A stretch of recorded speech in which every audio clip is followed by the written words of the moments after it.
This is Midas Interactive, an England-based publisher who would basically publish anything they can get their hands on.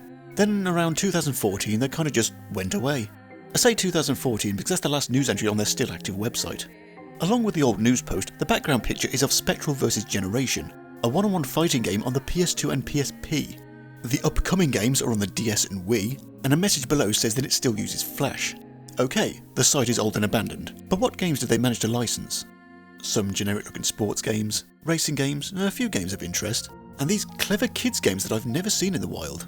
And looking at some screenshots, they look on par with Phoenix games. Anyway, I'm rambling. Maken Shao Demon Sword.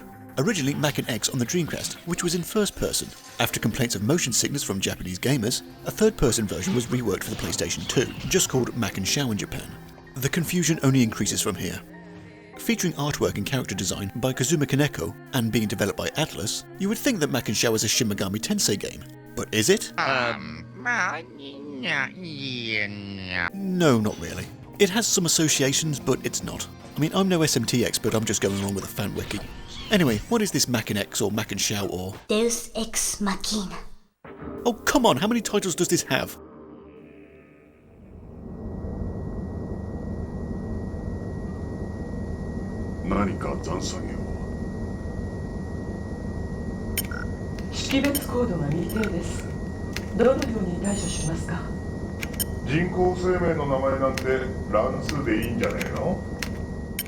Okay, as I alluded to earlier, this game is complicated in its plot and presentation. I'm not even going to pretend I fully understand it, but I'll do my best to convey what's going on.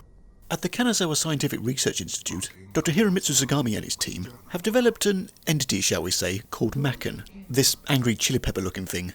Maken was developed for combating mental illness. It achieves this with the separation and manipulation of a person's image, or soul. Taking control of their image is also called brainjacking, allowing that person to be controlled. With me so far? Kei, Dr. Sagami's daughter, is fascinated by Maken, and when taking a closer look, a member of Haki breaks in and kidnaps Dr. Sagami.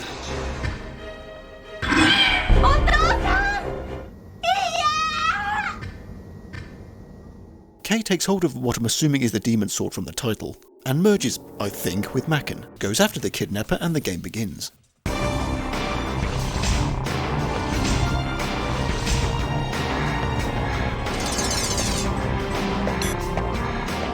Maken Shao is basically a third-person hack-and-slash dungeon crawler, with awkward controls. Move with either the left stick or D-pad, strafe by holding circle, don't do that. Lock onto enemies and fight them. Find crates with items, only one item can be held at a time, and this always causes a dilemma. Is the new item better or more essential than the one you're holding?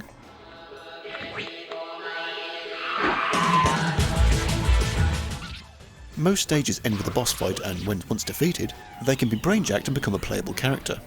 When defeating enemies, Kei, or Maken, I'm not sure, will collect image. This is needed for brainjacking as each playable character has an image cost, but this can be reduced. With prolonged use, a character's domination percentage will increase. This will reduce the cost of brainjacking and introduce additional techniques. At 100%, stat bonuses are applied.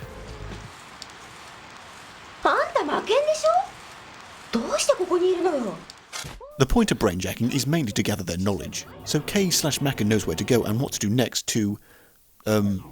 what the hell is actually going on? The world is in a crisis. Overpopulation, oil prices, US-China relationships are degrading, etc. The main antagonist is the mysterious Mr. Meteor, who has taken over the body of the Chinese president Ryu Kashin. Meteor, naturally, wants to take over the world, by creating a utopia by controlling all of mankind's image. Opposing Mr. Meteor is the Fukenshi, an ancient sect chosen by God, who basically wants to keep things the way they are. I think. I'm grossly oversimplifying here, and probably inaccurately too. The map screen allows you to view the brainjackable characters, but also all of the information. Long lists of people, places and other info that shows how deep this rabbit hole goes, including information on the enemies and the bosses, and boy are they random. Flying butterfly gangsters, floaty orb guys, creepy stabby iron maidens, spinny spiky twats, porcupines for some reason, and many more. All under the command of equally weird bosses. Li Fei Shan, Ramrod, Daru, and William. Yeah, you know, William, the US president, who removes his own head and places it atop a robot body. No? Moving on. Maken travels to many places, and I'm pretty sure these places don't actually look like this. The stages have a look about them that screams video game environment. no other people, plenty of jumping room, basic and uninspired level design just to get the player from point A to point B. And the main point, of course, is to defeat Mr. Meteor. 人は集まり世界を作り In classic Japanese video game style, this can't be done by simply going to his office and punching him a lot. Nope, he resides in the image world, meaning weird landscapes to really give it that final boss area look.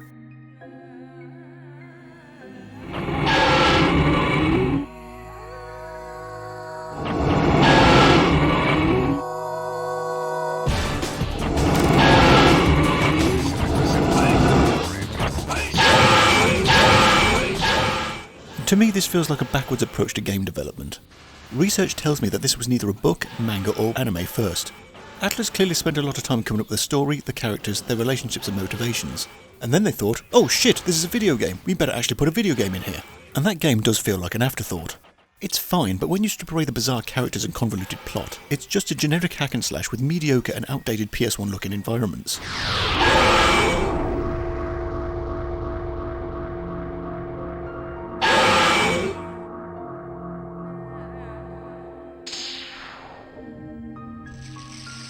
With the amount of deep lore created here, I think a simple hack and slash, combined with huge text lists of exposition, is an odd and unintuitive way of telling a story.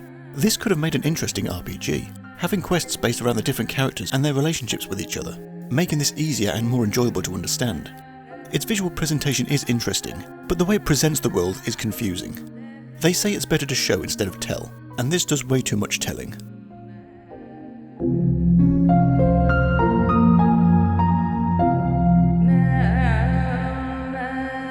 Thank you.